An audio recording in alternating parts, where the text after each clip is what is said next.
قل لا أسألكم عليه أجرا إلا المودة في القربى. صدق الله العظيم وصدق رسوله النبي الأمين والنبي الكريم. ونحن بذلك من الشاهدين والشاكرين والحمد لله رب العالمين. إن الله وملائكته يصلون على النبي يا أيها الذين آمنوا صلوا عليه وسلموا تسليما. اللهم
ওনার যে নুরানি চেহারার মধ্যে যে বেরোনা ফুটে উঠছে সেই চেহারা দেখে আর ওনার সেই রূপ ও লাবণ্য দেখে হতে ইব্রাহিম আলাইহিস সালাম বিচলিত হয়ে উঠলেন।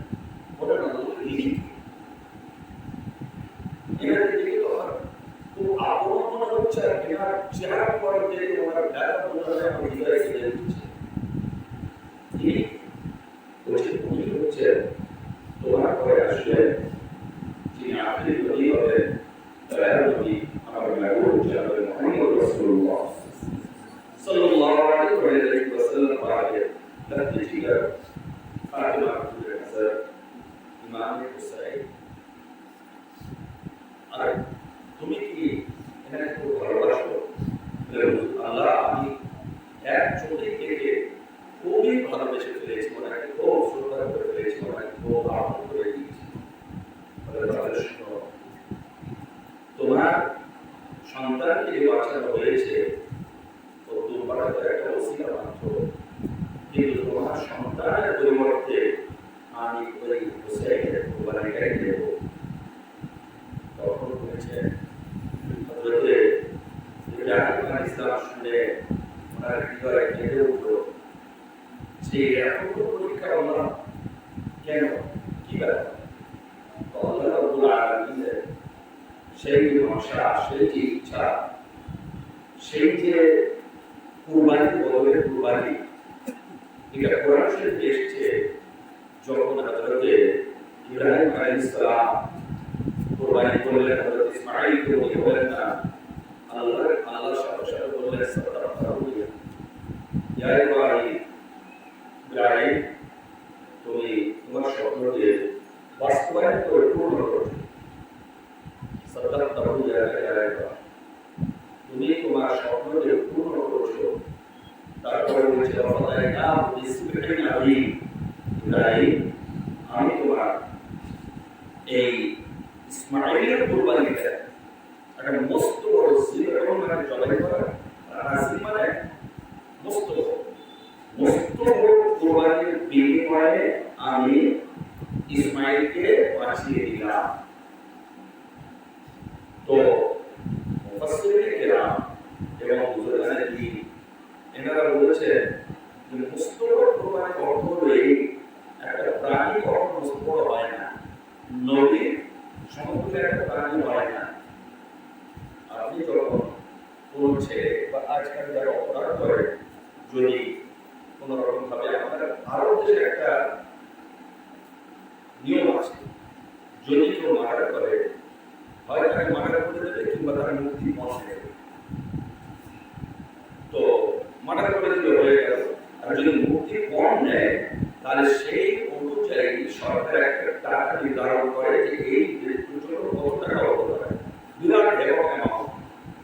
তো ওই সময় যদি কেউ বলে যে আমি তো একটা মুক্তি চিন্তা আমার বাচ্চাকে ছেলেরা মুক্তিপণ নিয়ে ছাড়বে, সরকার ছাড়বে না, ওই লেভেলের মুক্তিপণ পাওয়া যায়, ওই গ্রেডের মুক্তিপণ পাওয়া যায়। একটা জন্তু বা একটা জানোয়ার প্রাণী একটা মানুষের মুক্তিপণ হতে পারে না। তো সে আসে দুবার যতদিন জান্নাতে, সেই জান্নাত গুলো নবীগণের পায়ে ধুলো, তো সেই জান্নাতে দুবার কি করে একজন নবী সমপরিণত হয়ে তাকে বাঁচানোর জন্য তার পরিবর্তে এসে মুক্তিপণ হতে পারে।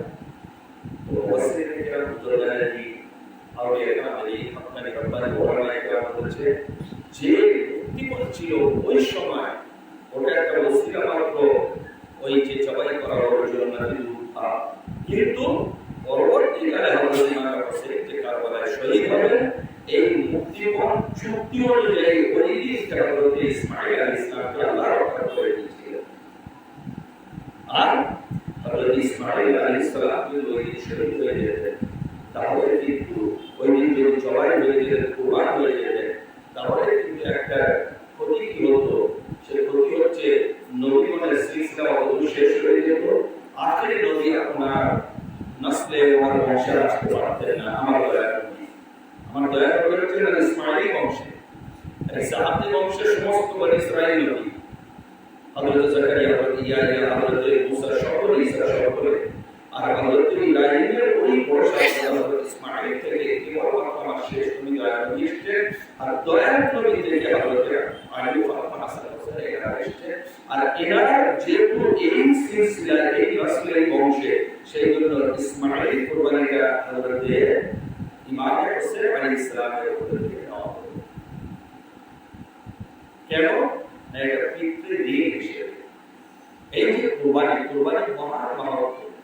কিন্তু আমরা হযরত ইমাম হোসেন আলাইহিস সালাম তাসলিম পাওয়ার জন্য কেন দুঃখ করি?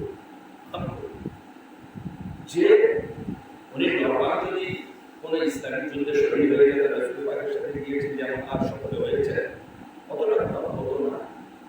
কিন্তু আমরা এখানে কেন ওনাকে যে নির্মম শহীদ করেছে, ওনাকে যে পানির বিমান শহীদ করেছে, প্রত্যেকটা স্টেপ বাই স্টেপ ওনাকে যেভাবে সাজানো হয়েছে, একদিকে নদীর ধার ধারা কোথায় ওনাদের পদধূলি নিজেদের ছোট মাথায় তোলার দরকার সেখানে ওনাকে ডাকা হলো, ওনাকে আমন্ত্রণ করা হলো।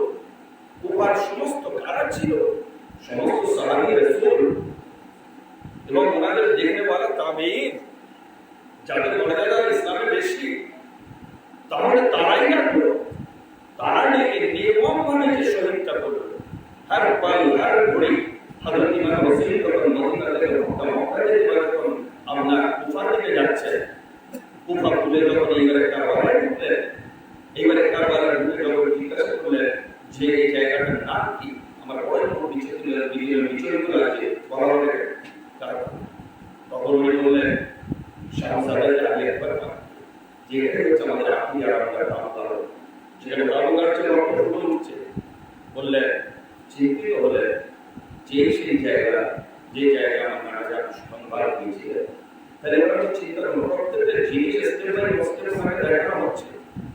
উনি যদি একবার শহীদ হয়ে যেতেন, এই যে কষ্ট, এই যে কুরবানি, আগে যে আরো ওনার টাইমিং নিয়ে যে কুরবানিগুলো হচ্ছে, ওনার কষ্ট, ওনার বেদনা, নিজের আর আওলাদ, নিজের ঘরানা পা, যাদের ঘরে জিবরিল আমিন এবং ফেরেশতারা বিনা ইজাজতে আসতেন না, যাদের ঘরে ফেরেশতারা হচ্ছে খাদেম, যে নূরানি চেহারা মুবারক পৃথিবীর বুকে কেউ দেখেনি, আল্লাহর নবী পাক আল্লাহ এবং ওনার পবিত্র ঘরানা, ওনার আহলে বরকতে, সেই চিন্তা এবং উনি নিয়ে যাচ্ছে নিজের আল্লাহর পাক হযরত আলী আকবর আলাইহিস সালাম, এনাদের বেদনাদায়ক ভাবে যখন মাঠে পৌঁছে এবারে আস্তে আস্তে শাহাদাত দিতে যাচ্ছেন, তার সত্ত্বেও উনি একটা জায়গায় কিন্তু দৃঢ়তার সাথে দাঁড়িয়ে আছেন।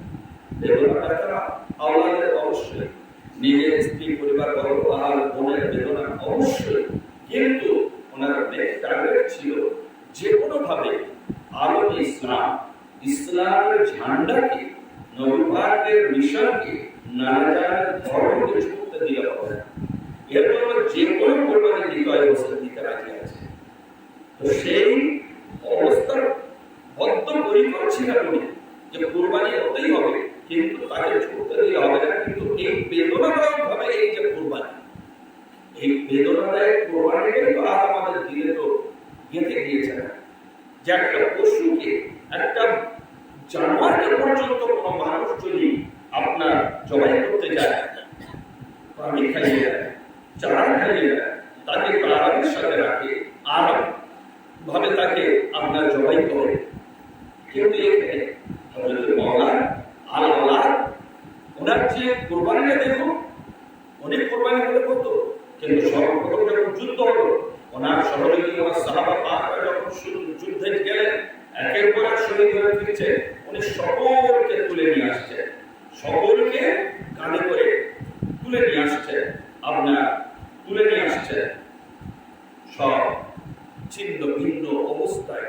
এই যে উনি 56 বছর 5 মাস 5 বছর ওনার বয়স হবার, এই এজে প্রায় বৃদ্ধের দাঁড়োড়ায় আপনি চিন্তা করুন, নিজের ভাইরা নির্মম আকারে কোরবান হয়ে যাচ্ছে, পানিতে এক ফোঁটা দিচ্ছে না, বিনা পানিতে আমার ওনার সঙ্গী সাথীরা লড়াই করছে, মালামটা বিন্দু পরিমাণ রেয়াত তো আসান বা কোনোরকম এনাদের মধ্যে নরমি হচ্ছে না।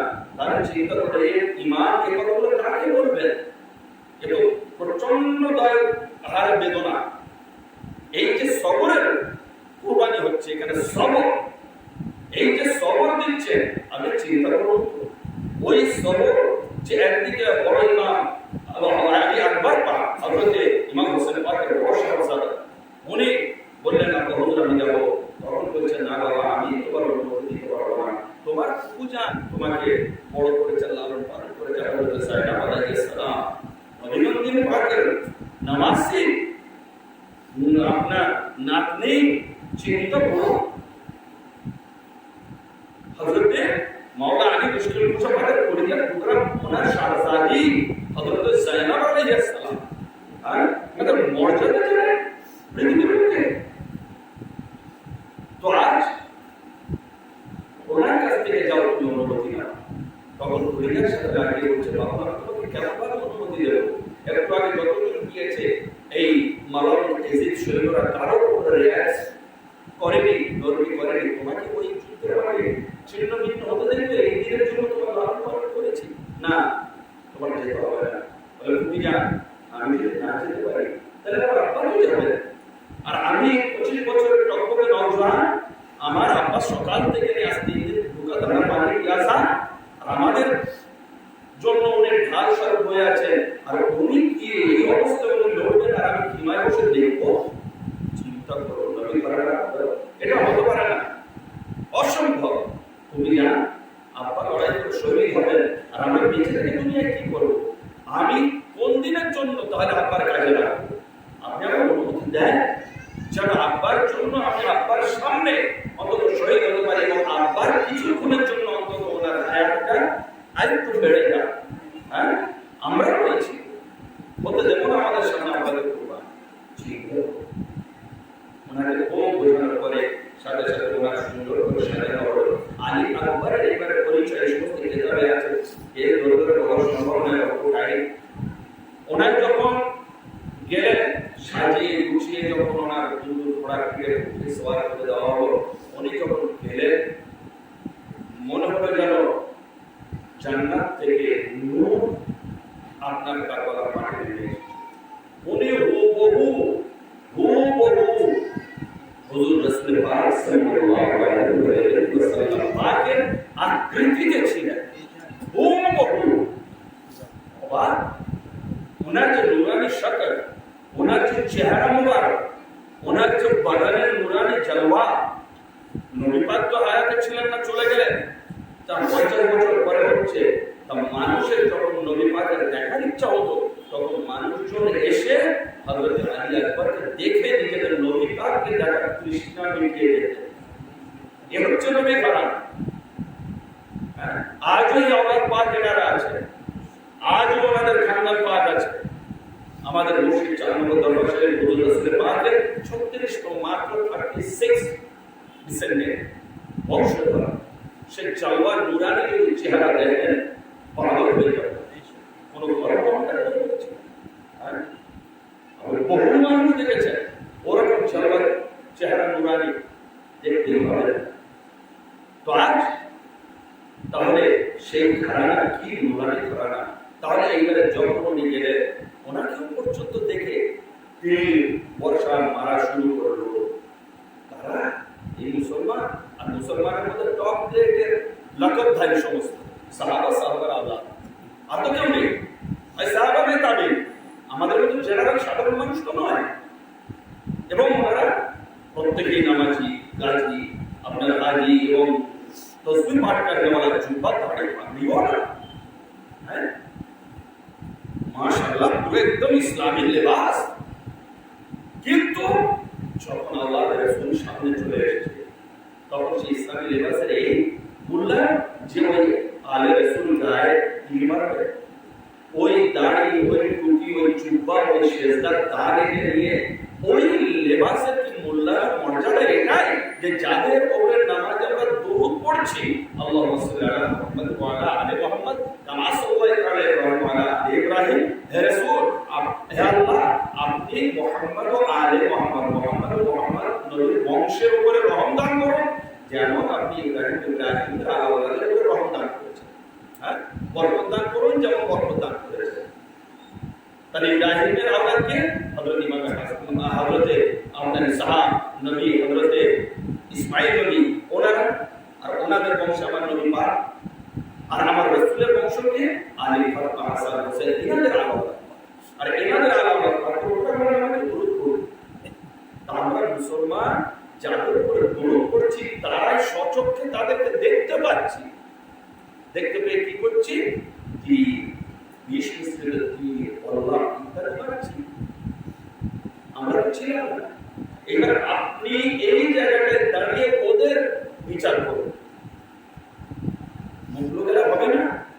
এখন প্রত্যেকটা জিনিস আপনার এভাবে তফাৎ করতে হবে, ক্রিস্টাল ক্লিয়ার যেন হয়ে যায় একদম, যে আমাদের সত্য বুঝতে হবে, যে সত্যের মাপকাঠিতে কোনটা হক আর কোনটা না হক আপনার সামনে আনতে হবে। হযরত ইমাম হোসেন পাকের শাহাদাত আর কুরবানিকে আপনি অস্বীকার বিনয় করে যেতে পারবেন না, আপনার পুছতাছ হবে কিয়ামতে। উনি কার জন্য শহীদ হয়েছেন? আমাদের জন্য নয়, আমাদের জন্য, দিন ইসলামের জন্য, ইমান আমল শরীয়তকে রক্ষা করার জন্য। কেন? ইয়াজিদ এবং ইয়াজিদের ক্ষমতা, তারা কি করছিল? সমস্ত যত হালাল নদী পারের জিনিস ছিল সেইগুলোকে হারাম করছিল, হারামকে হালাল করছিল। আর মদ তো ঘরে তো আতরের মতো মদ ব্যবহার করতো না রাসূলুল্লাহ সাল্লাল্লাহু। কেন করবে না? ইয়াজিদের মা হচ্ছে খ্রিস্টান, ওর নানা হচ্ছে খ্রিস্টান, ওর মামা খালারা হচ্ছে খ্রিস্টান, ইয়াজিদ বড় হয়েছে পুরো খ্রিস্টান কমিউনিটির মধ্যে। তাহলে এবার আপনি চিন্তা করুন, তাহলে সেই ব্যাপারে আমরা কিভাবে ধ্বংস করেছে। আর আজ আমরা কিন্তু তাদেরকে মানে অবহেলা হবে না, এবং যারা আজকে ওইগুলো রিফাইন করছে এবং ওইগুলোকে বলছে যে তখনকার যুদ্ধ ছিল ছেড়ে দাও, এখন সমস্ত জায়গার দরকার নেই, এখন কেবল নামাজ পড়ো, যারা পড়ো আর টাকা হয়ে থাকলে হজ করো, চলো তাহলে আল্লাহ আমাদের মাফ করে দেবে, জান্নাত করে দেবে। তাই কি? তাই যদি হতো, আল্লাহর নবী পাক সাল্লাল্লাহু আলাইহি ওয়াসাল্লাম কেন বললেন যে মান আহাব্বাহুমা ফাকাদ আহাব্বানি, যে হাসান হোসেনকে ভালোবাসলো সে আমাকে ভালোবাসলো। মান আহাব্বানি ফাকাদ আহাব্বাল্লাহ, আর যে আল্লাহকে আমাকে ভালোবাসলো সে আল্লাহকে ভালোবাসলো, আর যে আল্লাহকে ভালোবাসলো আল্লাহ তাকে জান্নাত দান করবে। তাহলে এই হাদিসটি কবেকার জন্য? এই হাদিসটি কি আগামী দিনের জন্য না, আমাদের জন্য না? আমাদের যারা আমরা যারা কাম করছি, আমাদের যে সমস্ত খাম দেখো, আল্লাহ পাকের নবী পাক সাল্লাল্লাহু তাআলা আলাইহি ওয়াসাল্লাম পাকের সম্বন্ধে ইমাম হোসেন পাক আলাইহিস সালাতু ওয়াত তাসলিম সম্বন্ধে কি বলা আছে চিন্তা করো, যে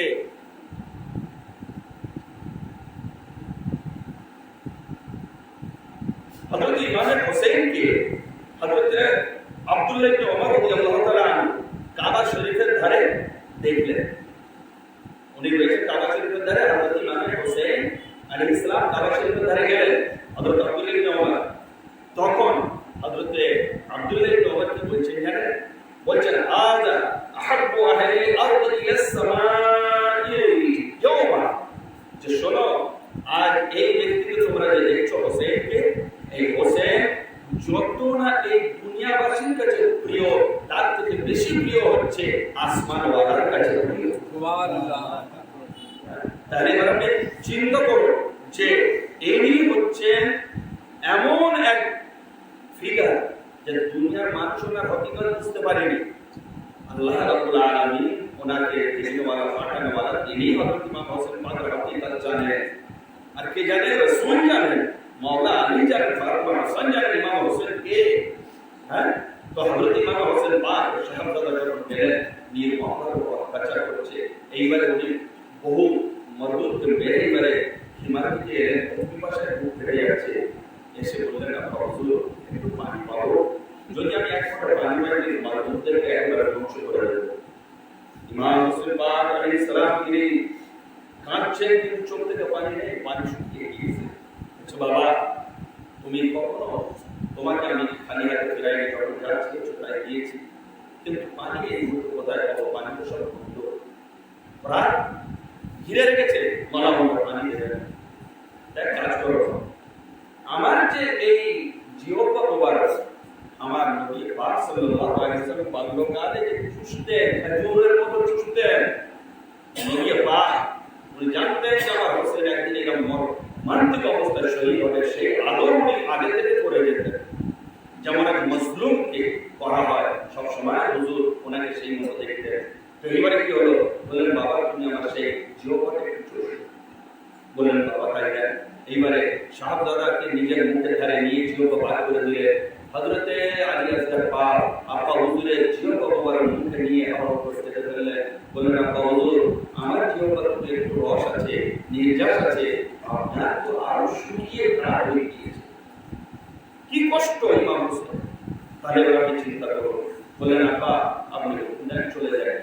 চলে গেলেন। তার কিছুক্ষণ পরে যুদ্ধ করতে করতে তখন ওনাদের আওয়াজ লাগবে, আব্বা আপনি খোঁজ নেন, আব্বা আপনি আমাকে ধরুন, আসো। হযরত ইমাম হোসেন পাক ছুটতে, যিনি সকাল থেকে সমস্ত সাথীদের সঙ্গীদের লাশ তুলছেন, তারা চলার ক্ষমতা থাকে? হ্যাঁ, আমাদের সাধারণ নর্মাল ডেথ, ন্যাচারালি ডেথ যদি আমাদের বাড়িতে কারো নর্মালি হয়, একটা দিনের সেই দিন আমাদের কি অবস্থাটা হয় চিন্তা করো। ন্যাচারালি ডেথে আমরা নিজেরাই পাগল হয়ে যাই, এই মানুষের অবস্থা।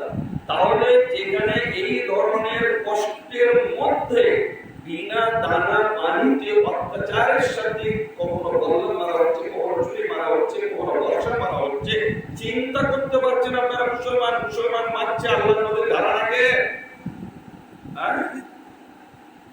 এই প্রচারটা আমাদের দরকার যে কেন মারা হলো, এই জবাবটা চাই, জবাবটা দিতে হবে। যারা আজ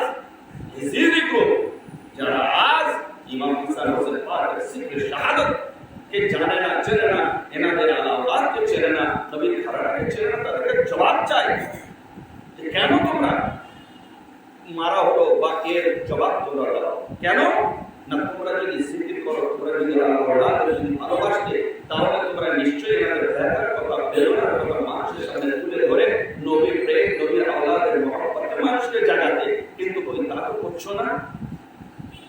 তাহলে তোমরা মনে করছো যে সেই দিন যে যুদ্ধটা হয়েছিল সেই যুদ্ধটা ঠিক ছিল, একটা গ্রুপ জিতেছে, একটা হেরেছে, যুদ্ধের যেমন বিচার হয়। তাহলে সেই যুদ্ধ দিয়ে এই যুদ্ধের বিচার করলে হবে না। হযরত ইমাম হোসেন পাক আলাইহিস সালামের পরবর্তীকালে যখন এইবারে হযরত ইমাম হোসেন দৌড় লাগালেন, সীমা থেকে যেতে পারছে না, পড়ছে উঠে গিয়ে দেখছে কোথাও হাত পড়ে আছে, তো কোথাও সর মুবারক, কোথাও পা মুবারক, কোথাও দিন মুবারক, এইরকম ভাবে ছড়িয়ে গিয়েছে। এইবারে বুঝুন, খালি সামনে নিজের ছবিটা নিজের উপরে দিয়ে নিয়ে আসুন যে এইবারে হযরত ইমাম হোসেন পাক নিজের কাছে যে চাদর মোবারক ছিল সেটা বিছিয়ে দিলেন, একদিক থেকে হাত পা নিয়ে চলে রাখছে, একদিক থেকে শরীরের মাংস টুকরাই মধ্যে রাখছে, একদিক থেকে ওনার আরো যে অঙ্গ প্রত্যঙ্গগুলো কেটেছে সেইগুলো নিয়ে এসে ওই কাপড় মোবারকের উপর রাখছে। এইবারে রেখে শরীরটা সুন্দর করে কাপড় মোবারকের উপর রেখে এইবারে কি করে তুলতে পারেন একজন বৃদ্ধ মানুষ? এবারে চিন্তা করুন, 25 বছরের টকটকে নওজোয়ান বাচ্চা যার সামনে এই ঘরটা কুরবান হয়ে যায়, তিনি উঠাতে পারেন, সে শক্তি থাকে আপনাদের থাকলে? হ্যাঁ, তো আজ হযরত ইমাম হোসেন পাক সেই অবস্থায় কোনরকম ভাবে নিয়ে এসে জাইনাবকে বললেন, নিজের বোনকে বললেন, বোন এই নাও, তুমি যে শাহাদাত দিয়েছিলে নাও, সে কুরবান হয়ে তোমার সামনে চলে এসেছে। চিন্তা করেন। আর ঠিক এনাদের আগে নিজের বোন মুহাম্মদ শাহজাদা কার হযরত ইমাম হোসেন পাকের ভাগনা, দুজন ভাগনা মুহাম্মদ যখন এই শাহাদাত পাককে পাঠাননি, তখন ওনার বোন হযরত জাইনাব আলাইহিস সালাম এসে বলছেন, ভাই নানাদের বলতেন যে কোন মুসিবতের সাদকা দিয়ে সাদকা মুসিবত দূর করে দেয়। এখানে তো আমাদের কোনো কিছু ছাড়া দেওয়ার নেই, সম্পদ নেই, সে সবকিছু নেই, অত টাকা পয়সা কাকে দেবো? তো ভাই একটা তুমি কবুল করো, আমার 2 বাচ্চা রয়েছে, আমি আগে ওদেরকে তোমার সামনে কুরবান হতে দেখতে চাই, ওটাই তোমার আল্লাহর জন্য সালাম। নিজের ভাগনা সম্বন্ধে বলছে, বোন এসে নিজের ভাইয়ের কাছে, হ্যাঁ, এই কুরবানি আর আমাদের মধ্যে শোনানো হয় না, জানানো হয় না, কিসের জন্য? হ্যাঁ, যারা আমাদের নাজাতের জন্য কুরবান হবেন, যারা আমাদের দ্বীন ইসলামের জন্য কুরবান হবেন, যাদের কুরবানির ফসল আমরা এখন শান্তির সাথে পৃথিবীর নিজের বিরাজ করছি, এর পিছনে দেন, এর পিছনে ঋণ কাজ হযরত ইমাম হোসেন পাক। হ্যাঁ, আমরা যে নামাজ পড়ছি শান্তির সাথে, আমরা যে হজ করছি, আমরা যে দ্বীন ইসলাম পালন করছি, তা আমরা মুসলমান হিসেবে কি সেই স্মরণটুকু করতে পারবো না? আপনি দেখুন, প্রত্যেকটা জাতি, প্রত্যেকটা নেশন, প্রত্যেকটা ধর্ম, প্রত্যেকটা দেশ, প্রত্যেকটা দেশের নায়কের জন্য স্মরণ সভা করা হয় না? তার জন্ম জয়ন্তী মানানো হয়, কিংবা তার মৃত্যু দিবস মানানো হয় না? রবীন্দ্রনাথ ঠাকুরের জন্মদিন আর মৃত্যুদিন মানানো হয় না? নজরুলের আপনার জন্মদিন মৃত্যুদিন মানানো হয় না? গান্ধীর জন্মদিন মৃত্যুদিন মানানো হয় না? দেশ ও নায়ক যারা ছিলেন তাদের জন্মদিন মৃত্যুদিন মানানো হয় না? তাহলে যদি তাই হয়, তাহলে তারা কিসের জন্য? না তারা আপনার হয়েছিলেন, জান দিয়েছেন কিসের জন্য? দেশের জন্য।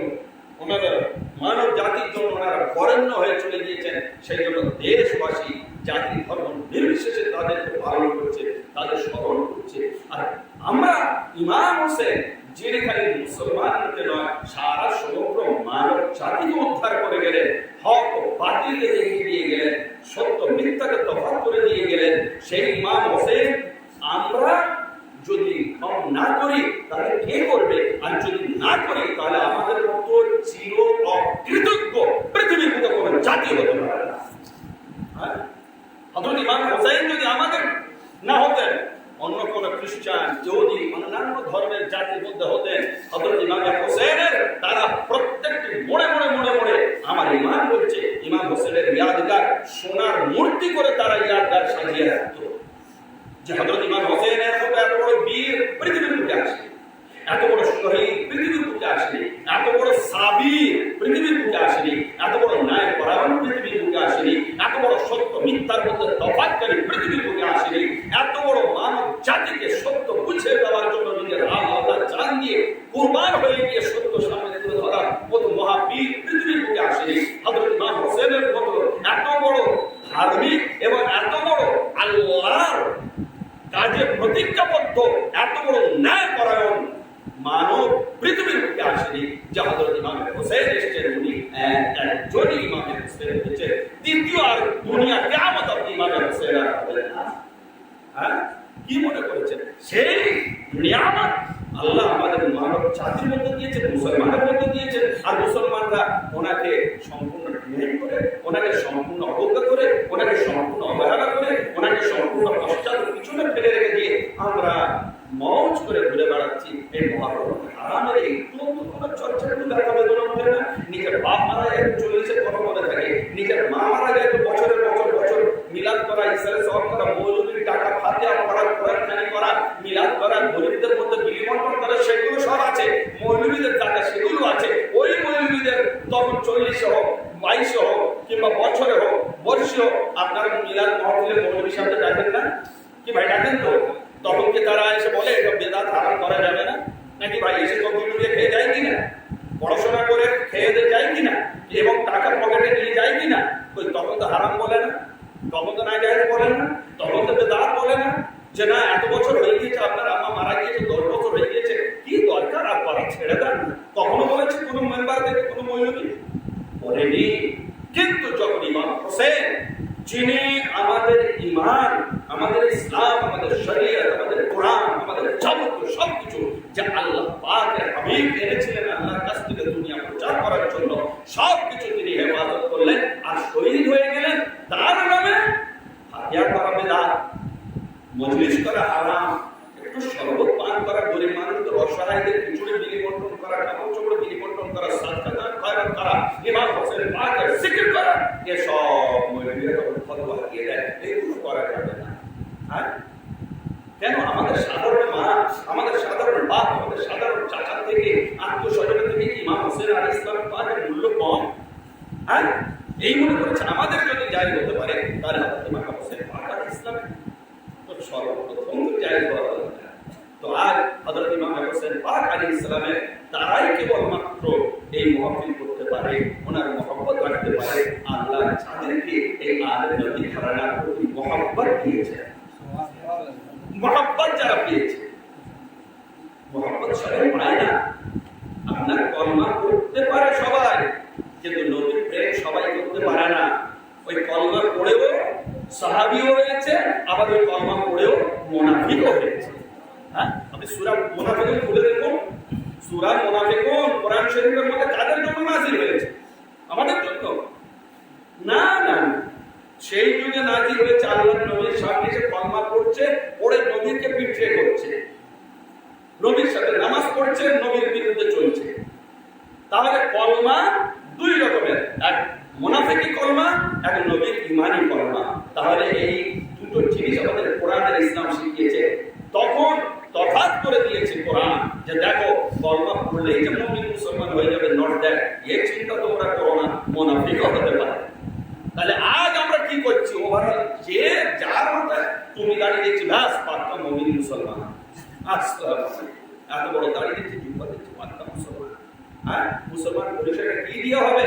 আর মুসলমান পরিচয়টা হবে নবী নবী খারানা নবী কমাল আল্লাহ মোহাম্মদ দিয়ে হবে। কেন? আল্লাহ নবী পাক কোরআন রেখে দিয়েছে, আর কোরআনের সাথে আহলে বায়াতকে রেখে দিয়েছেন। আপনি যদি কোরআনকে মহব্বত করেন, আহলে বায়াতকে মহব্বত করতে হবে, আর আহলে বায়াতকে যদি ধরেন কোরআনকে ধরতে হবে। হ্যাঁ, দুটো একে অপরকে ছেড়ে নয়।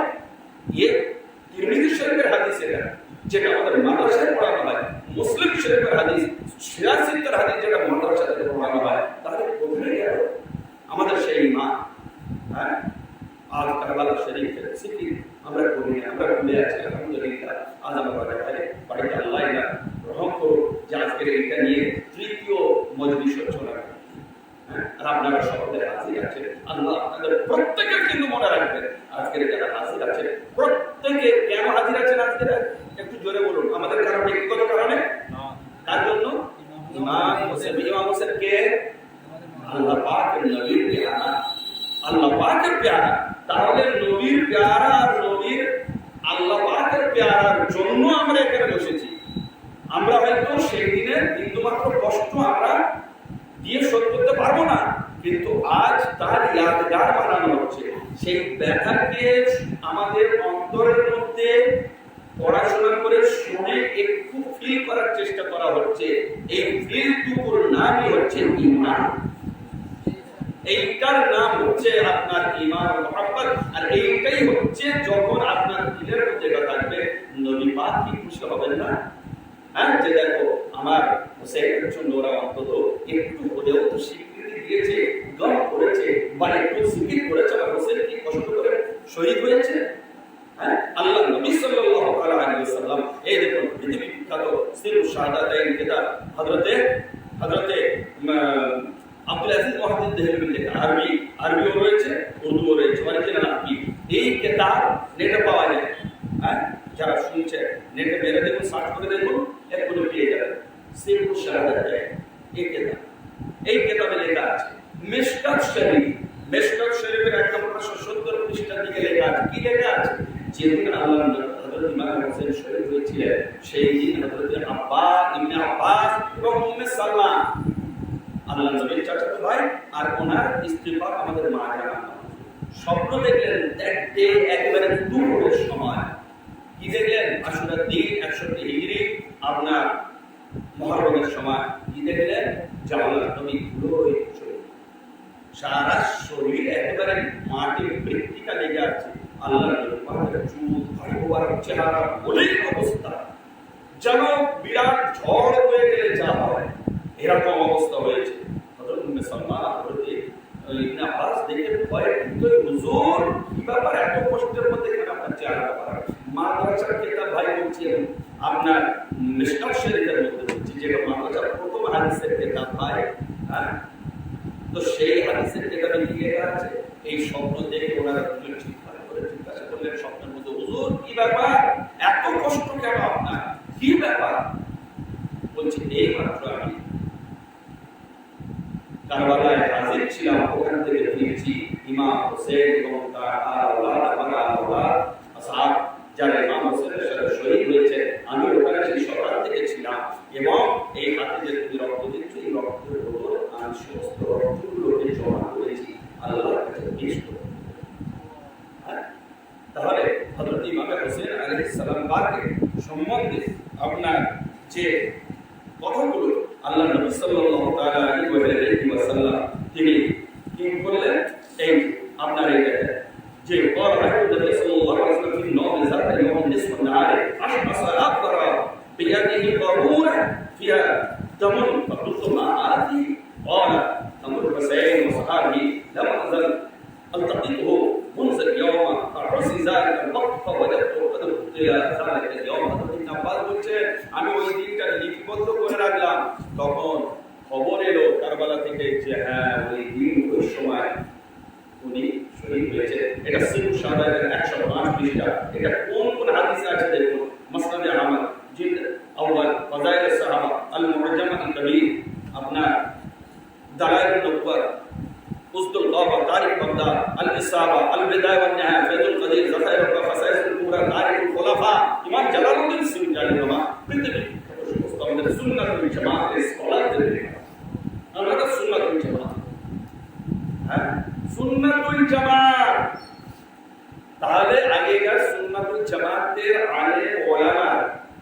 বুজুর্গানের দিনরা এই চর্চা করে দিয়েছেন। আর এখন আমরা কেমন সুন্নাতুল জামাত যে এই চর্চাগুলো বন্ধ করে দিয়েছে? হ্যাঁ, এই চর্চাগুলো আর হচ্ছে না, এই চর্চাগুলো মানুষের মাঝে আর নেই কেন? এই জবাব কে দেবে? এই জবাব আপনারা কাদের কাছ থেকে দেবে? ওই মৌলবী সমাজের কাছ থেকে, যাদের কাছে গিয়ে সবসময় নতুন করেন তাদের কাছ থেকে নেন। যে এগুলো হাদিসে আছে, আপনারা বলেন হাদিস ছাড়া চলবো না, হাদিস ছাড়া কিছু বলবো না। তাই এগুলো হাদিসে আছে, এগুলো কেন বলেন না, কেন এগুলো শেখান না, কেন আমাদের জানান না? আপনি মানুষ চাই না মানুষ, এগুলো আমাদের শোনাতে হবে। আর এগুলো লিখেছেন কে? পৃথিবীর বিখ্যাত মুহাদ্দিসিনরা লিখেছেন। এখানে ফের নিচে কি আছে? হযরত উম্মে সালমা قال رأيت رسول الله صلى الله عليه وسلم في المنام وعلى رأسه ولحيته التراب। বলছেন আমি স্বপ্নে দেখলাম নবীকে চেহারা মোবারক আর মাথা দাড়ি মোবারকে মাটি লেগে আছে। মাটি, ভাই মাটিটা কখন লাগে? আমরা বাড়ি থেকে নিয়ে রাজাবাড়ির বাড়ি এই ঘর দিয়েছেন আমাদের শরীরে, কেন আমাদের পায়ে পর্যন্ত মাটি লাগিয়ে কেন জুতো পরে এসেছেন? মাটিটা কখন লাগবে পর্যন্ত দেখি? যখন আপনি ওখান থেকে লুটোপুটি খেতে খেতে আসবেন, লড়াতে যেমন একটা মাছ দেখেছেন না, বর্ষাকালে মাছ রাস্তায় কিলবিল করতে করতে আসে, যখন লড়াতে আসবে তখন আপনার চেহারা, আপনার মাথা, আপনার দাড়ি, আপনার হাত, যা কাপড় চোপড় সব পুরো লেগে যাবে, যাবে না? বাচ্চারা যেমন রেগে গেলে মাটিতে দৌড়ায়, এই পজিশন এলে তবে আপনার শরীরে ময়লা লাগতে পারে। এইবার আল্লাহর নবী পাকের হাদিস অনুযায়ী সামনে রেখে কথা বলছি, এবং তিরমিজি শরীফের হাদিস এটা মাদ্রাসায় পড়ানো হয়। আল্লাহ নবীর চেহারা মোবারকে মাটিতে কি করে রাখলো বলুন? আপনাদের কাছে সকলে বলে হাদিস আরবি পড়ে এমন ভাবে আপনাদের সামনে রেখে দেবো, আপনারা নিজেরাই বুঝে যাবেন। হ্যাঁ, কি বলছেন? ওয়াল আলা রাসি ওয়াল হায়াতিহা তুরাব। আল্লাহ নবীর চেহারা মোবারক, দাড়ি মোবারকে মাটি কি করে লাগলো? হ্যাঁ, আর হযরত ইমাম হোসেন পাকের জন্য আল্লাহর নবী ওখানে লুটুপুটি খেয়েছেন, কারবালার গড়াগড়ি দিয়েছেন, অস্থির হয়েছে। হ্যাঁ, সে বলে বোঝাতে পারবো একমাত্র রাসূল জানেন, আর রাসূলের সেই বেদনাদায়ক কষ্ট আল্লাহ জানেন। আর এটা কিভাবে হয়েছিল? আল্লাহ নবী তখন হায়াতে ছিলেন না। আল্লাহ নবী তো 10 হিজরিতে বেশান নিয়েছেন, সেই 10 হিজরি পরে 50-51 বছর পরে হচ্ছে আল্লাহ নবী রুহানি ভাবে মক্কা থেকে মদিনা থেকে কারবালায় পৌঁছে গেলেন, রুহানি ভাবে। হ্যাঁ, আপনাদের বাবা মা, আমাদের বাবা মারা, দাদা দাদিরা ইন্তেকাল করে, আমরা স্বপ্নে দেখি না? হ্যাঁ, দেখি কেমন ভালো আছে কি খারাপ আছে কি মন্দ আছে, বা কোনো কথা বলতে আসছে বড় ভালো জায়গায় দেখি। তাহলে আজ হযরত রাসূল পাক ওই দিন স্বপ্ন দেখালেন, তিনি কোথায় ছিলেন? কারবালার মাঠে ছিলেন। আমি আর কি ব্যাখ্যা করবো? হাদিস তিরমিজি শরীফে যেটা মাদ্রাসায় পড়ানো হয়, 6 সহি হাদিসের মধ্যে একটা।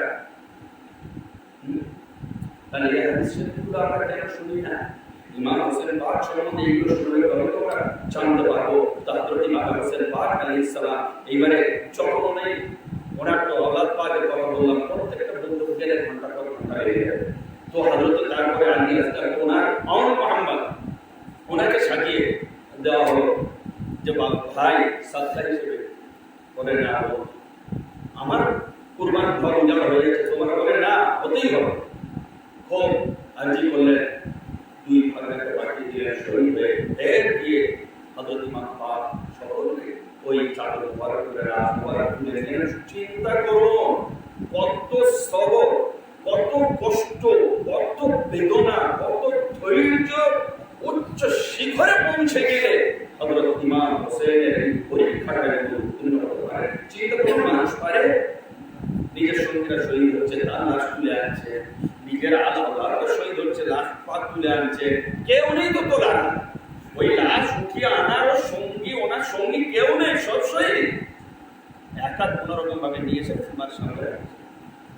এবারে আলী আসকার পাক এক ফোঁটা পানি চাওয়া হলো, উনি নিয়ে যাচ্ছেন, বলে বলে যাচ্ছেন, এ লাগে ধুলোর ধূপ লাগে, লু বইছে 60-70 ডিগ্রি, এখানে আমরা 30 ডিগ্রিতে ছটফট করছি, সেই বালু মরুভূমি করে চিন্তা করুন।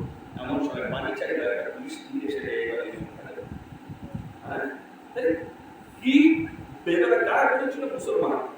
তাহলে আপনি সব মুসলমানকে ভালোবাসলেন, ইসলাম ওই জন্য পাগলা দেখিয়ে দিয়েছে যে মুসলমান ইমান দাড়ি টুপি সব মুগাস কপাল হয়ে গিয়েছে, একদিকে হোসেনি দাড়ি টুপি মুসলমান, একদিকে ইয়েজিদি দাড়ি টুপি মুসলমান, একদিকে 72 মুসলমানকে মানা হয়, 22,000 মুসলমানকে মানা হয়। কোন দিকে আপনারা ডিসাইড করবেন, কোন দিকে যাবেন আপনারা ডিসাইড করুন।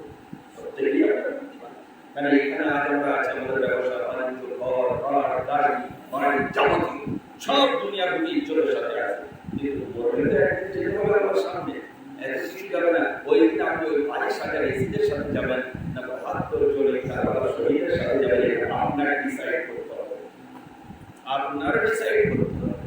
আমি কেবল আমার মওলা মুর্শিদ দয়া আমি এই সহি ঘটনাগুলো আপনাদের সামনে তুলে ধরছি যাতে আপনাদের এখনো সময় চিনতে বুঝতে সুবিধা হয় যে আমাদের বলিগুলো আমাদের কোন দিকে নিয়ে যাচ্ছে। তো ভাই ইত্তেফাকগুলো এইবারে দেখুন বাইতুল মাকদিস যেটা প্রথম যেটা ছিল ফিলিস্তিনে, সেই বাইতুল মাকদিসের তলায় যে পাথর তোলা হতো তার তলায় কি বলছে লাম তুকলাব হাজারুন মিন হাজার বাইতুল মাকদিস ইল্লা ওয়াজিদা তাহতাহু দামুন আবিয়াদ, যে পাথর ওঠানো হতো বাইতুল মাকদিস সেই পাথরের তলায় একদম জমা খালা রক্ত নির্গত হতো। ভাই মাটি ধর্মত রক্ত দেওয়া নয়, পাথরের ধর্মত রক্ত দেওয়া নয়, এটা পাথরের বিধর্মী কাজ, মাটির বিধর্মী কাজ।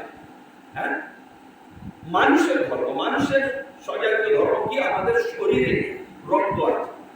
এইবার যদি আমাদের শরীর কাটে যদি পানি বের হয় তাহলে সেটা চিন্তার ব্যাপার, যে রক্ত নেই পানি না বা অন্য কিছু বের হয় তখন চিন্তা যে কি ব্যাপার। কেন আমাদের যেটা ধর্মীয় আমাদের যাদের যেটা গুণাগুণ তার অপোজিট যদি হয় তখন সেটা চিন্তার হয়, এটা কি হলো।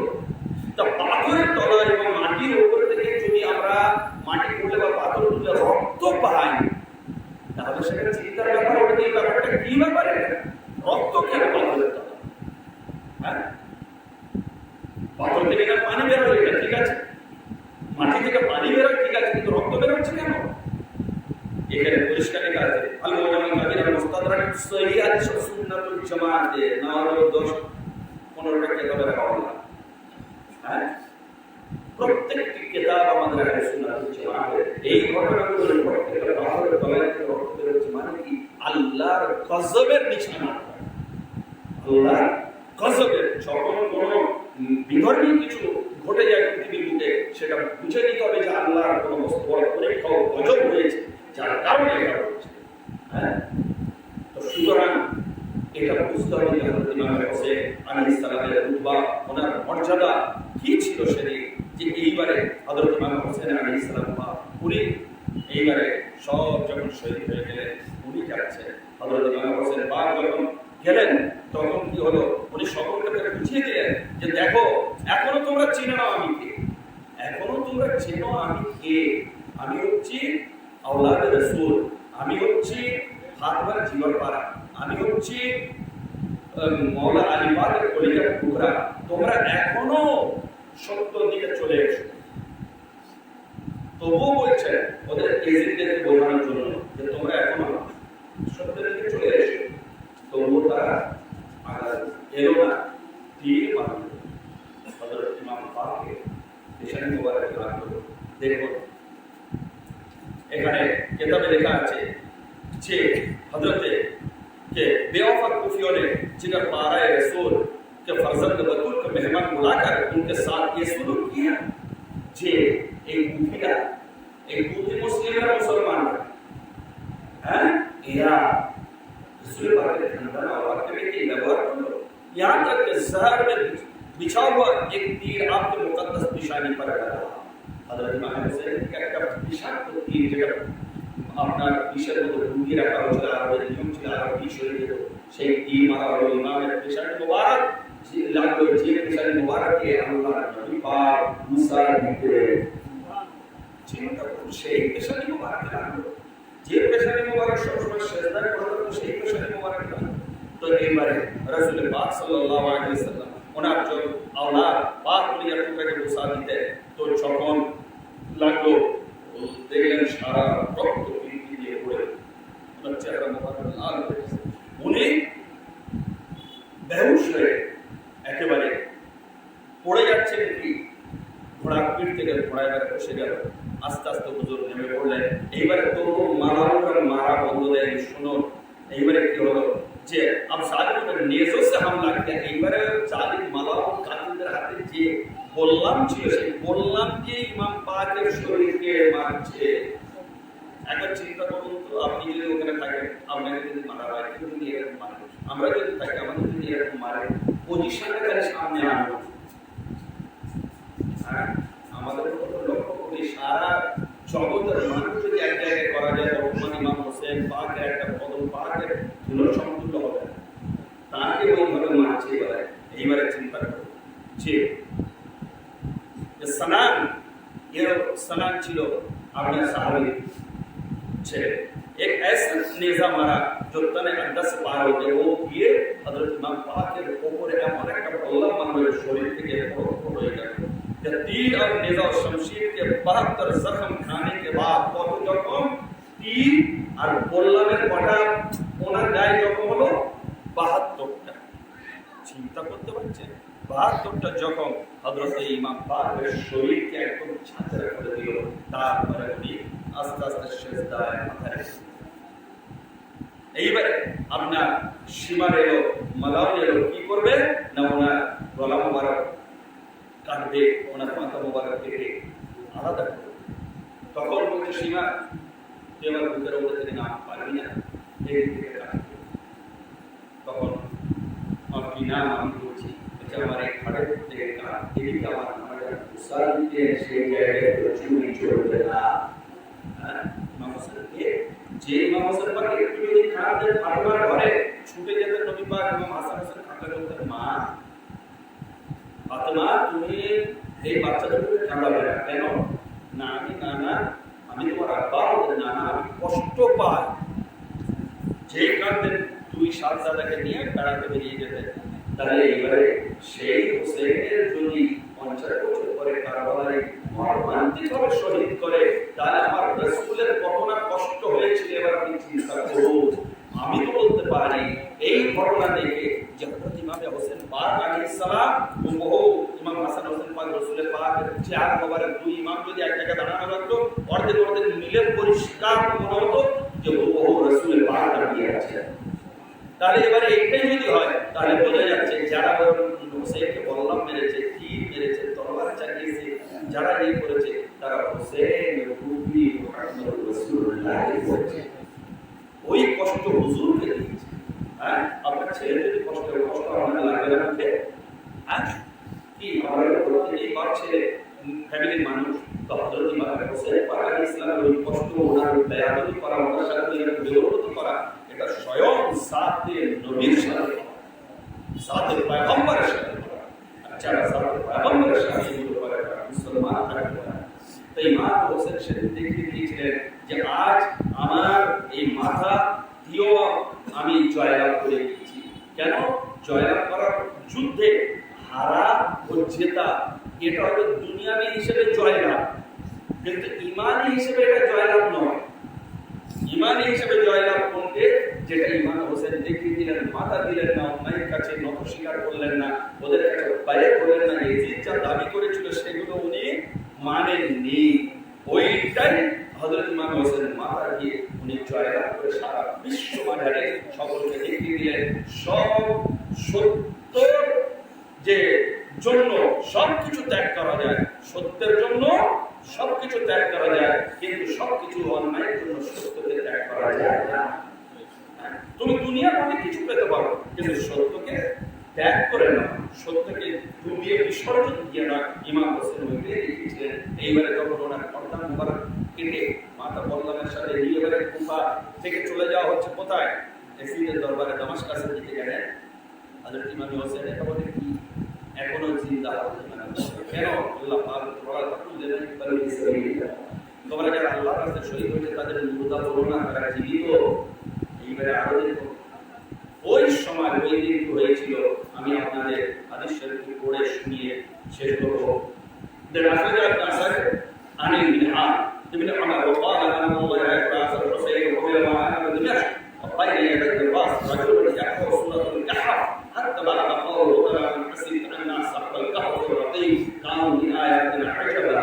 जिसमें ऐसा বলছে মিনহাজ ইবনে আমর থেকে, ও বলছে যে আমি আল্লাহর কসম করে বলছি, আমি দিমাশকে ছিলাম, তখন আমার সামনে দিয়ে হোসেনের মাথা বল্লামে করে নিয়ে যাওয়া হচ্ছে। 72 শহীদের মাথা মোবারক ওরা যুদ্ধ করে মাথা মোবারক করে কেটে নিয়ে বল্লামের মাথায় করে নিয়ে চলে যাচ্ছে। তখন ও ব্যক্তি বলছে বর্ণনাকারী, আমি একটা ঘরে ছিলাম, ঘরে থাকাকালীন আমি দেখছি আমার সামনে থেকে ইমামের মাথা চলে যাচ্ছে, কাটা মাথা, আর একজন সূরা কাহাফ পড়ছে।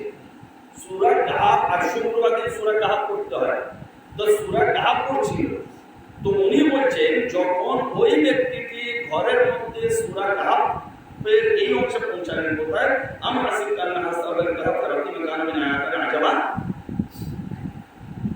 এই হচ্ছে আয়াত, এই জায়গায় ওই ব্যক্তিটি তেলাওয়াত করে পৌঁছাবে এই স্থান, ঠিক আছে? এর মানে কি তোমরা কি গোমান করো, তোমরা কি চিন্তা করছো বা ভাবছো যে আসহাবে কাহাফ রাতিম আমার একটা নিদর্শনের মধ্যে একটা নিদর্শন, এ হচ্ছেই মানে এই আয়াতটা বুঝে নেন, এই আয়াতটা ওই ব্যক্তিটি পৌঁছালো। আর ওই বর্ণনাকারী বলছে যে আমি ওই আয়াতটি শুনছি, ও তেলাওয়াত করছে। এই তেলাওয়াতে যখন পৌঁছালো সাথে সাথে বর্ণনাকারী এবার অবাক হয়ে গেল। কি অবাক? শোনেন যে ফান্তাকাল্লাহু রাসা বিলিসানি সারিহিন ফাকালা আ'জাব মিন আসহাবিল কাহফি কতলি ওয়া হামালি, মানে আমি বিস্ময়ে অবাক হয়ে গেলাম যে ওই কোরআন তেলাওয়াতকারী যখন ওই আয়াত পড়ছে, তখন আমি দেখতে পেলাম ইমাম হোসেনের মাথা মোবারকের দিকে, যে ওই মাথা মোবারকের সবারকে আল্লাহ তাআলার হুকুমে ওই কোরআনের আয়াত পড়ে তার জবাব ওই জবান মোবারক থেকে আসছে যে শোনো, আ'জাব মিন আসহাবিল কাহফ, যে আজ তোমরা দেখছো আসহাবে কাহফের একটা অবাক করার ঘটনা কোরআনে না, কিন্তু ওর থেকেও অবাক করার ঘটনা হচ্ছে আমি হোসেন আমার মাথাটা কেটে নেজার উপরে তুলে নিয়ে যাওয়া হচ্ছে। চিন্তা করো, কাটা মাথা কোরআন পড়ছে ইমাম হোসেনের।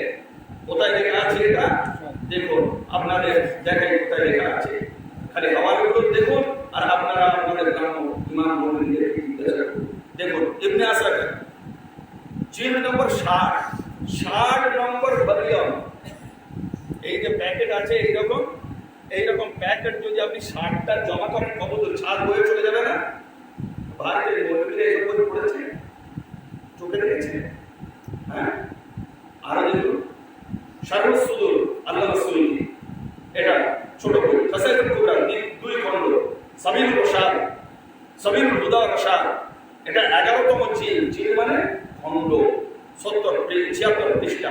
তাহলে এবার আপনি চিন্তা করুন যে হযরতে ইমাম হোসেন আলাইহিস সালাম পাকের জবান দিয়ে কাটা মাথা নেজার উপরে যাচ্ছে, সেই মাথা কোরআন পড়তে পড়তে যাচ্ছে। এবং আরো বলছে আসহাবে কাহফের ঘটনা, তার থেকে বড় অবাক করার ঘটনা হচ্ছে আমি নবীর নামাজ হোসেন আমার মাথাকে কেটে নিয়ে গেছে। তাহলে হোসেন কে ছিল চিন্তা করুন, কার জন্য আজ এখানে বসছেন 5 মিনিটের জন্য 10 মিনিটের জন্য চিন্তা করুন যে কত বড় আল্লাহর নবীর মহব্বতের কাজ আপনারা করেছেন। আপনাদের এই মহব্বতের ইবাদত যদি কবুল হয়ে যায় আপনাদের দ্বারা আরো দেখুন। তারপরে এইবারে ওনারা যখন যাচ্ছে একটা জায়গায় গিয়ে একটা দেয়ালের ধারে দাঁড়ালো, মাথা সমস্ত কিছু রেখে রেস্ট নিচ্ছে, ওই ভৌদের এই জিনিস জাহান্নামে মালাউনরা, এমন সময় দেয়ালের বাইরে থেকে একটা লোহার কলম বের হলো, কলম বেরিয়ে লিখলো আতারজু উম্মাতুন কাতালাত হুসাইনান শাফাআত শাদ্দিহি ইয়াওমাল হিসাব। আরবি দেয়ালে লেখা হয়ে গেল, কি লিখছে আতারজু উম্মাতুন কাতালাত হুসাইনা, আরে এই উম্মাত নবীর এই উম্মাত এরা আল্লাহর নবীর হোসেনের দাদুজান নানুজানের শাফাআতের আশা করে, যারা হোসেনকে শহীদ করেছে, কতল করেছে। চিন্তা করে আতারজু উম্মাতুল কাতালাত হুসাইনান শাফাআত জাদ্দি ইয়াউমাল হিসাব, অর্থাৎ কিয়ামতের দিনে এই রকম রূপী উম্মতরা হোসেনের নানা জানের শাফাআতের আশা করছে হোসেনকে কতল করে। এটা গায়বী ভাবে আপনার লেখা। তার মানে কি যে যারা এরকম করেছে তাদের কোনো শাফাআত নেই, কোন তাদের মার্সি নেই, কোন দয়া নেই, কোন তাদের উপর আল্লাহর রহম নেই। এসছে কিতাবের মধ্যে যে কিয়ামতের দিন যাবতীয় জাহান্নামের আযাব যা সারা বিশ্ব মানুষের গুনাহগারে দেওয়া হবে, সেই আযাবের অর্ধেক আযাব, টোটাল আযাবের অর্ধেক এজিদ। আর এই যারা অমান্য করেছিল আমার হুজুর ইমাম হোসেনের সাথে, তাদের সকলকে আগুনের তাবুতের মধ্যে ঢুকিয়ে জাহান্নামের মধ্যে। তাহলে চিন্তা করো, আর আজ আমরা মুসলমান হযরত ইমাম হোসেন পাক আলাইহিস সালাম পাকের সম্বন্ধে যদি আমরা জানি, শুনি, বুঝি, কিছু যদি না ওনাদের সম্বন্ধে আলোচনা করি, হ্যাঁ, তাহলে আমরা কি করে বুঝবো ইমাম হোসেন পাকের মর্যাদা, ইমাম হোসেন পাকের পবিত্র মূল্যায়ন, আহলে হাদিসের মূল্যায়ন কি করে করব? হাদিস শরীফে আছে, হ্যাঁ, যে ব্যক্তি যার সাথে ভালোবাসবে তার সাথে তার কিয়ামত হবে। যে জিনিসের সাথে ভালোবাসা হবে, আপনি দুনিয়ায় থাকবেন, যাকে ভালোবাসবেন আপনারা তার সাথে হাসর হবে। আমরা কি চাইবো না যে আমাদের ভালোবাসা, আমাদের সবকিছু দেনা পাওনা, আমরা দুনিয়াদারি করি না, ঘর সংসার সবকিছু করতে হবে, কিন্তু এর মধ্যেও ইমানের জায়গায় কাকে বসাবে? রাসূলকে বসাবে, আহলে হাদিসকে বসাবে, আওলাদে রাসূলকে বসাবে, পাঞ্জাবের বাপকে বসাবে, ওলি আউলিয়া মুসলমান দিন যারা আমার হুজুরের খানদান বাপ, এই পবিত্র নাসলাতার বাপ, ইনাদেরকে বসাবে। এই মহব্বতটাই আপনার নাজাত দেবে। না তো আজ আমরা যা ব্যবসা বাণিজ্য দুনিয়া সব কিছু করছি, এ তো নিজের স্ত্রী পরিবার বর্গ পিতামাতার জন্য, কিন্তু কোরআন বলছে এনারা সবাই দুনিয়া অবধি সম্পর্ক, কিয়ামতের দিন সবাই একে অপর থেকে বিচ্ছিন্ন হয়ে যাবে। তোমার দেখেও তোমার চিনতে পারবে না, তোমার দেখেও তোমার নেকি দুটো চাইলেও দেবে না। যাও আজকে চলে যাও। দুনিয়ায় মহব্বত ছিল, ছেলে বাপকে বলবে বাপ, ছেলেকে বলবে স্ত্রী, স্বামীকে বলবে স্বামী, স্ত্রীকে বলবে, কিন্তু নিজের আওলাদ ভুলে যাবে। সেই কিয়ামতের কথা চিন্তা করবেন, যাদের জন্য আজ আমরা এই সকাল মানে ভোর 3টা থেকে নিয়ে হাট বাজার করছি, যাচ্ছি, এত সারা সপ্তাহ খাচ্ছি, ছেলের স্ত্রী পরিবার সবার হাসি ফোটাচ্ছি, হানাহানি করতে হবে, এর বদলা দুনিয়া হবে। কিন্তু কিয়ামতে সব মুখ ফিরিয়ে নেবে। গফিরুল মারউমিন আখি ওয়া ইউমিন ওয়া সাহবাতি, কোরআন শরীফের মধ্যে একে অপর থেকে সব পালাবে। কোরআনের বাণী তো সত্য, কিন্তু ওই সময়কে কাজে লাগবে, ওই সময় কাজে লাগবে নবী ও আওলাদের নবী। আপনার মুর্শিদ, আপনার পীর, যাদেরকে আপনি ভালোবেসেছিলেন, দুনিয়ায় নিজের স্ত্রী পরিবার বর্গ আওলাদের জন্য হক যেটা হালাল যে কামিয়ে তাদের ভরণ পোষণ করেছেন, আর দিনের মধ্যে মহব্বত রেখেছিলেন সেই মরুর দুলালের প্রতি। মক্কা মদিনার সর্দার, সারা জাহানের বাদশাহ আল্লাহ পাকের হাবিব মুহাম্মদ সাল্লাল্লাহু আলাইহি ওয়াসাল্লাম আলী ওয়া হাসান হোসেন, এনাদের প্রতি নিজের জ্ঞান তৈরি করার মুর্শিদের প্রতি এই মহব্বত নিয়ে চলবেন। কিয়ামতের দিনে আপনার এই মহব্বতের কাজে দেবে। ইমাম হোসেনের আজকের এই জিকিরের সাহায্য হচ্ছে আপনাকে আল্লাহ পাকের হাবিব পাক, দয়ার নবী এবং ইমাম হোসেন পাক স্বয়ং আপনার সেবা করবেন। এটাই কি চাই, এটাই আমাদের চাওয়া, এইটাই। হ্যাঁ, এই মহব্বত করতে কিন্তু পয়সা লাগে না, আপনার ব্যবহার করতে পয়সা লাগে, সংসার চালাতে পয়সা লাগে, ছেলে বাচ্চা পুষতে পয়সা লাগে, স্ত্রী পরিবার করতে পয়সা লাগে, ময়ূরী পুষতে পয়সা লাগে, সবেতে পয়সা লাগে, কিন্তু আরে পারতে মহব্বত করতে পয়সা লাগে না। কিন্তু এর বেনিফিটটা সারা জাহানের পয়সা দিয়েও আপনি শোধ করতে পারবেন না।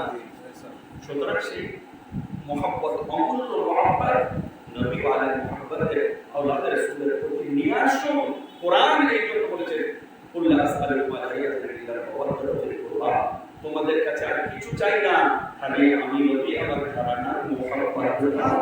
এটা তোমাদের জন্য ওয়াজিব, তোমাদের জন্য ফরজ, তোমাদের জন্য লাজিম, তোমাদের জন্য জরুরি। সে সাহাবী হোক, তাবেঈন হোক, ইমাম হোক, গওস হোক, দুনিয়ার হোক, পীর হোক, দরবেশ হোক, ফকির হোক, আলেম হোক, মাওলানা হোক, মুফতি হোক, মুফাসসির হোক, মুহাদ্দিস হোক, হাজী হোক, গাজী হোক, নামাজী হোক, ইমানদার হোক, বেঈমানদার হোক, যে কেউ, প্রত্যেকের উপরে এই মহব্বতটা একেবারে স্পেশালি আল্লাহ তাআলার তরফ থেকে ফরজ করে দেওয়া হয়েছে। কেউ এর থেকে হাত ছুটতে পারবে না, এটা কোরআনের আয়াত, কোনো মৌলবি বাঁচতে পারবে না। আর বিভিন্ন ফতোয়া আপনাদের মিসগাইড করতে পারে, আপনারা আপনাদের ইমানের হেফাজত করবেন এবং এই মহব্বতের তরিকায় চলবেন।